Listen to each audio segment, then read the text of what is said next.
नमस्कार, आप देख रहे हैं न्यूज 24 सत्य केसरी ब्रेकिंग न्यूज।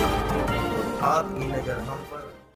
नमस्कार दोस्तों, मैं देवेंद्र कादियान जननायक जनता पार्टी की तरफ से अपनी तरफ से आप सभी देशवासी व प्रदेशवासियों को दीपावली के अवसर पर शुभकामना देता हूं और आपसे हाथ जोड़कर प्रार्थना करता हूं कि बम पटाखे आदि न जलाएं, जिससे हमारा पर्यावरण जो है खराब होता है, और हरित दीपावली मनाने का काम करें। और साथियों से एक और हाथ जोड़ कर अपील है कि जो हम चाइनीज़ लाइट लड़ियाँ जलाते हैं वो न जलाए जाए। अपने देश की जो है चाहे दीवा लगाकर चाहे मोमबत्ती लगाकर दीपावली मनाने का काम करें। नमस्कार, धन्यवाद। तमाम पानीपत और हरियाणा वासियों को मैं आने वाले दीपावली के त्यौहार की बहुत बहुत शुभकामनाएं देता हूं, बधाई देता हूं।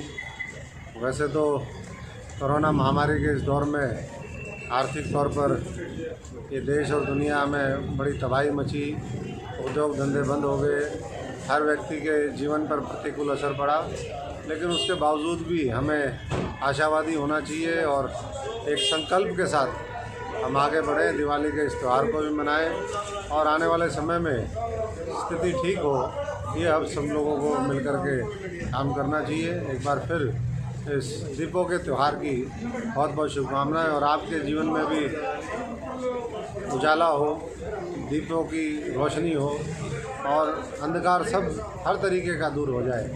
यही भावना के साथ मैं शुभ तौर आप सबको बहुत बहुत धन्यवाद को बताएं।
जिंदाबाद कुमारी सैलजा, जिंदाबाद सोनिया गांधी, जिंदाबाद राहुल गांधी, जिंदाबाद कांग्रेस पार्टी, जिंदाबाद। अब बोलना हो तो बोलना है। आज जो दीपावली रोशनी का स्वागत कर रहे हैं। आपने देखा कि देश भर में जो ये 3 काले कानून भारतीय जनता पार्टी सरकार लेकर आई, उसके खिलाफ कितना रोष है। और अभी अभी आपने बड़ौदा में देखा कि लोगों ने अपना मत दिखाया कि जो एक मुद्दा राहुल गांधी जी ने किसानों का, गरीबों का उठाया है, किसानों गरीबों को जिस तरह से छला गया है, आड़तियों को, उसके खिलाफ राहुल गांधी जी ने आवाज़ उठाई है और कांग्रेस पार्टी को निर्देश दिया है। खुद राहुल जी आए थे, ट्रैक्टर रैली उन्होंने की, और आज हम सभी लोग, हमारे प्रभारी जी हैं, विवेक बंसल जी हैं, हमारे साथ सभी साथी हैं, किरण चौधरी जी हैं, धर्म सिंह जी हैं, चोकर, अपने मलिक साहब हैं, बहुत सीनियर हैं, हमारे नीरज जी हैं, नीरज शर्मा जी, और कौन है, सैनी साहब हैं, बिशन लाल जी, सुभाष गांगुली जी हैं, और अनेकों पूर्व मंत्री और पूर्व एमएलए यहाँ पर आए हैं, कांग्रेस के लोग आए हैं।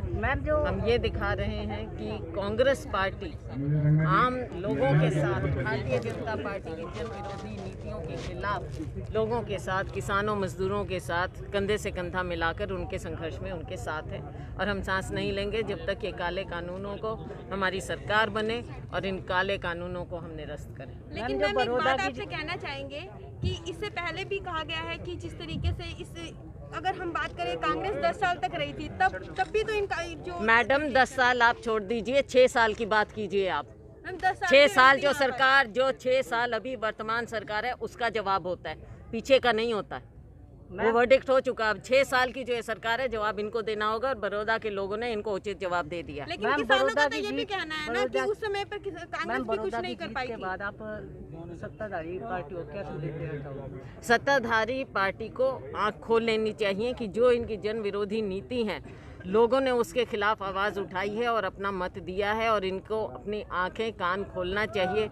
ये लोगों से बहुत दूर जा चुके हैं, आम जनता से बहुत दूर जा चुके हैं। जो भी ये फैसला करते हैं लोगों के ऊपर थोपते हैं। अभी आपने देखा कि हमारे जो मेडिकल स्टूडेंट्स हैं उनके साथ इन्होंने क्या छल किया है। 53,000 रुपये की फीस से लेकर आपने सीधा 10 लाख कर दिया। क्या आम आदमी सरकारी मेडिकल कॉलेजेस में अपने बच्चों को पढ़ा पाएगा? क्या हमारे बच्चे जो आम नागरिक हैं, आम नागरिकों के बच्चे हैं, क्या वो कभी डॉक्टर बन सकेंगे?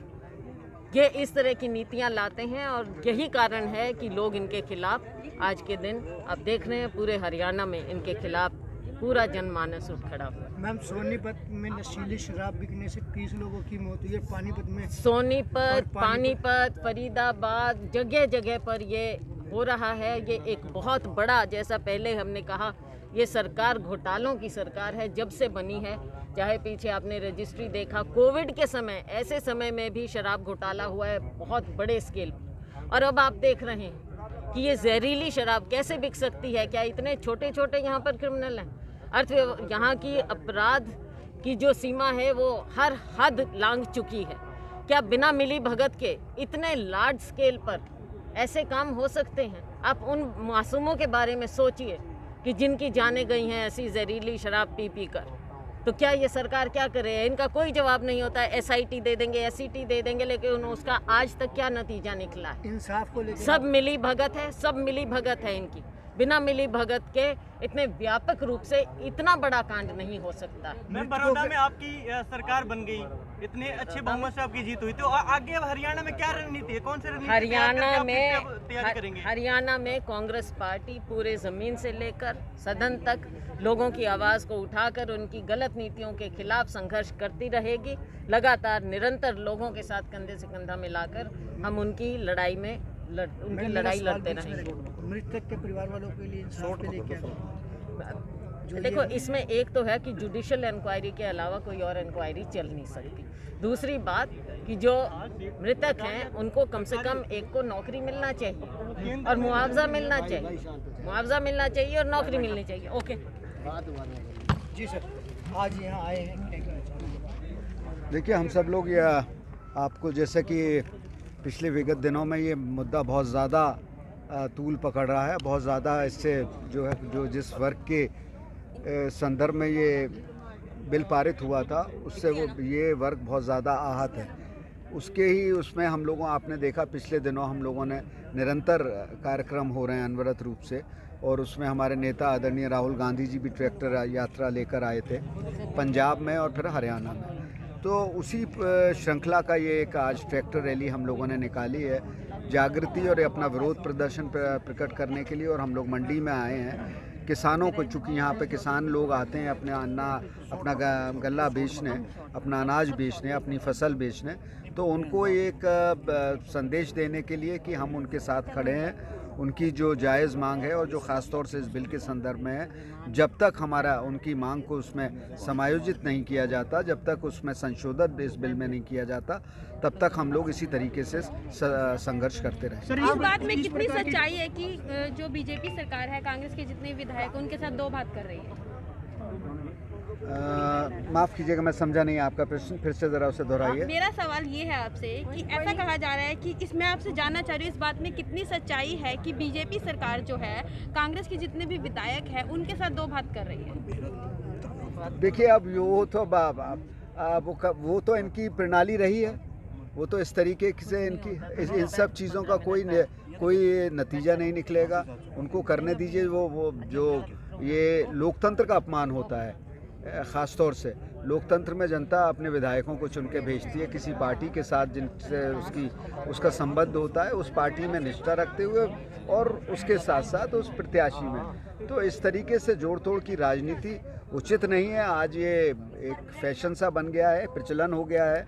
आज जो ख़ास तौर से ये इनके नेतृत्व में जो सत्तारूढ़ दल है, पर हमें इन सब चीज़ों की हमें कोई परवाह नहीं है।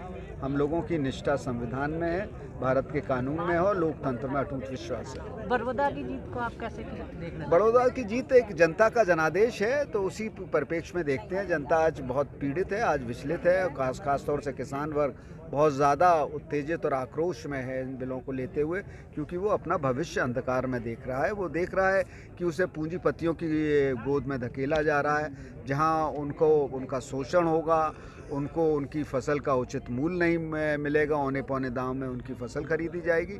तो ये सब मुद्दे हैं जिसको लेकर जनता ने ये सब चीज़ें अपना एक मत जाहिर किया और हम उसका सम्मान करते हैं, धन्यवाद देते हैं मतदाताओं को कि उन्होंने हमें अभूतपूर्व।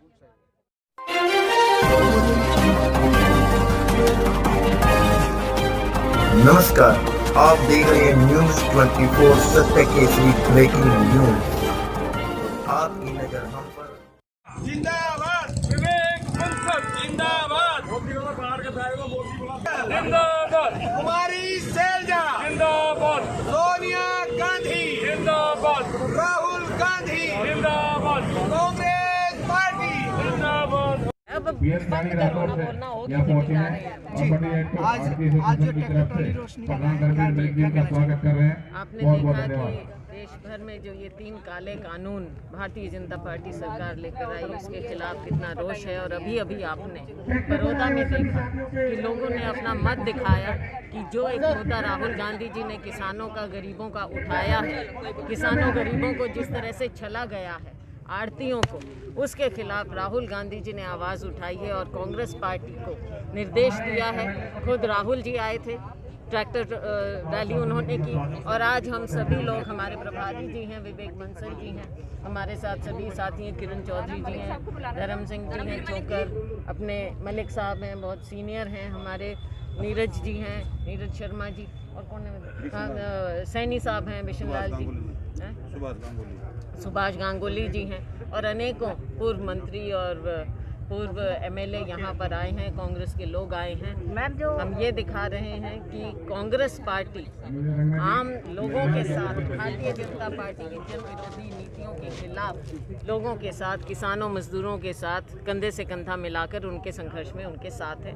और हम सांस नहीं लेंगे जब तक ये काले कानूनों को हमारी सरकार बने और इन काले कानूनों को हम निरस्त करें। लेकिन मैम, एक बात आपसे कहना चाहेंगे कि इससे पहले भी कहा गया है कि जिस तरीके से इस, अगर हम बात करें, कांग्रेस 10 साल तक रही थी, तब भी तो इनका जो मैडम 10 साल आप छोड़ दीजिए, 6 साल की बात कीजिए आप।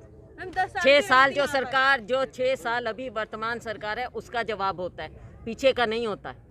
वो वर्डिक्ट हो चुका। अब 6 साल की जो है सरकार है, जवाब इनको देना होगा, और बड़ौदा के लोगों ने इनको उचित जवाब दे दिया। लेकिन किसानों का तो ये भी कहना है ना कि उस समय पर कांग्रेस भी कुछ नहीं कर पाई थी। बाद आप सत्ताधारी पार्टी को कैसे देखते हैं? सत्ताधारी पार्टी को आंख खोल लेनी चाहिए कि जो इनकी जन विरोधी नीति है, लोगों ने उसके खिलाफ आवाज़ उठाई है और अपना मत दिया है, और इनको अपनी आंखें कान खोलना चाहिए। ये लोगों से बहुत दूर जा चुके हैं, हम जनता से बहुत दूर जा चुके हैं।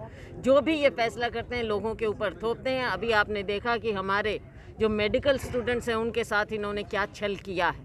53,000 रुपये की फीस से लेकर आपने सीधा 10 लाख कर दिया। क्या आम आदमी सरकारी मेडिकल कॉलेजेस में अपने बच्चों को पढ़ा पाएगा? क्या हमारे बच्चे जो आम नागरिक हैं, आम नागरिकों के बच्चे हैं, क्या वो कभी डॉक्टर बन सकेंगे?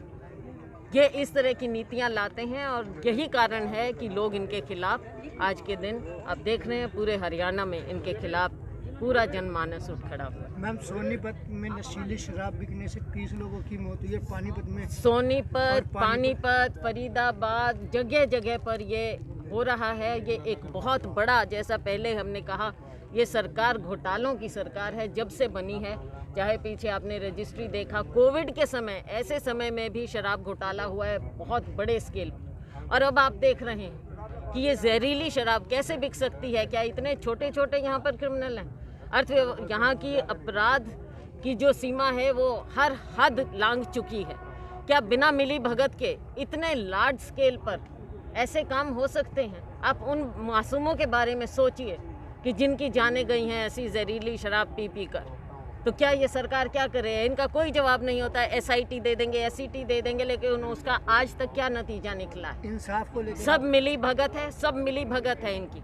बिना मिली भगत के इतने व्यापक रूप से इतना बड़ा कांड नहीं हो सकता। मैम, बड़ौदा में आपकी सरकार बन गई, इतने अच्छे बहुमत से आपकी जीत हुई, तो आगे अब हरियाणा में क्या रणनीति है? कौन सी रणनीति तैयारी करेंगे? हरियाणा में कांग्रेस पार्टी पूरे जमीन से लेकर सदन तक लोगों की आवाज़ को उठाकर उनकी गलत नीतियों के खिलाफ संघर्ष करती रहेगी।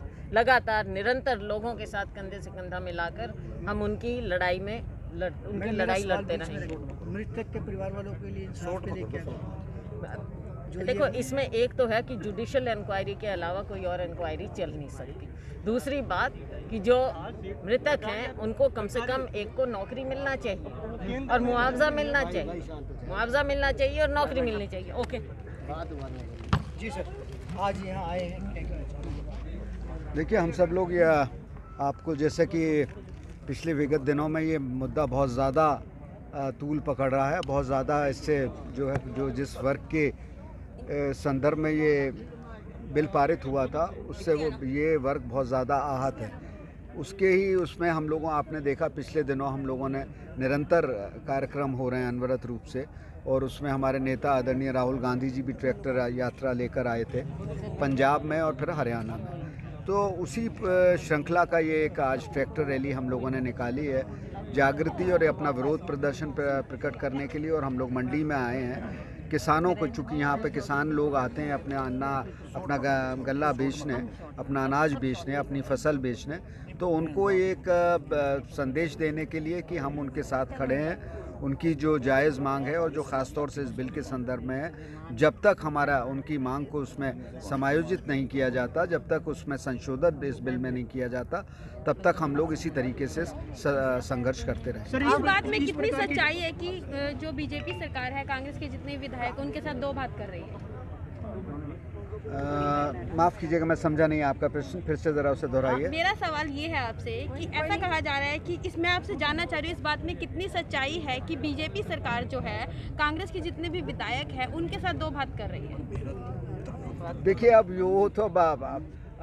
वो तो इनकी प्रणाली रही है, वो तो इस तरीके से इन सब चीज़ों का कोई नतीजा नहीं निकलेगा। उनको करने दीजिए। वो जो ये लोकतंत्र का अपमान होता है, ख़ास तौर से लोकतंत्र में जनता अपने विधायकों को चुन के भेजती है किसी पार्टी के साथ जिनसे उसका संबंध होता है, उस पार्टी में निष्ठा रखते हुए और उसके साथ साथ उस प्रत्याशी में। तो इस तरीके से जोड़ तोड़ की राजनीति उचित नहीं है। आज ये एक फैशन सा बन गया है, प्रचलन हो गया है। आज जो ख़ास तौर से ये इनके नेतृत्व में जो सत्तारूढ़ दल है, पर हमें इन सब चीज़ों की हमें कोई परवाह नहीं है।